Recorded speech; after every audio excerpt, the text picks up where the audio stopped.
Depuis les coulisses du plus grand salon professionnel des États-Unis, l'International Consumer Electronics Show ou CES, Ladies and gentlemen, welcome to CES 2025.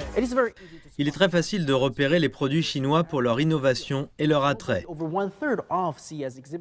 Cette année, plus d'un tiers des exposants du CES viennent de Chine, mais ils doivent surmonter toutes les difficultés, telles que les restrictions en matière de visa pour présenter les produits chinois au public de l'autre côté du Pacifique. Croissance d'un côté, surveillance politique de l'autre, pouvons-nous trouver une solution? Une discussion matinale s'est tenue ici même à ce sujet. Cette session a en fait légèrement dépassé le temps imparti. Comment s'est déroulée la discussion? Je pense que la discussion a été très collaborative. Je pense que la discussion s'est prolongée parce qu'il y avait de la passion dans la salle et que nous partageons tous beaucoup d'intérêts communs. Nous partageons les mêmes préoccupations. Le vrai défi, c'est que le coût des affaires a augmenté, que ce soit pour les déplacements aux États-Unis ou pour mon équipe en Chine, avec les questions tarifaires qui étaient en jeu.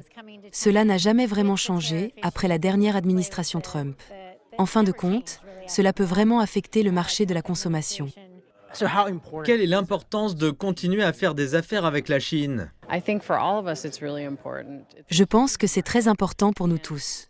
C'est un marché énorme et certains de nos événements dépendent de l'industrie.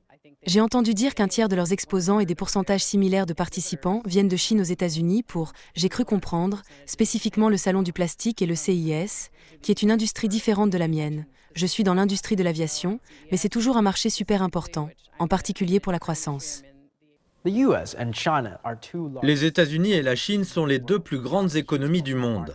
La Chine dispose d'un énorme marché de consommateurs qui demande encore beaucoup de produits américains. La chaîne d'approvisionnement résiliente de la Chine reste un choix optimal pour les entreprises américaines pour la fabrication de leurs produits. Les entreprises chinoises sont toujours très désireuses de pénétrer le marché américain. La synergie et l'intégration ne sont pas faciles à briser. Les entreprises et les experts du secteur travaillent d'arrache-pied pour encourager davantage d'échanges et de dialogues entre la Chine et les États-Unis dans le but de protéger les consommateurs américains et chinois des conséquences d'une guerre commerciale.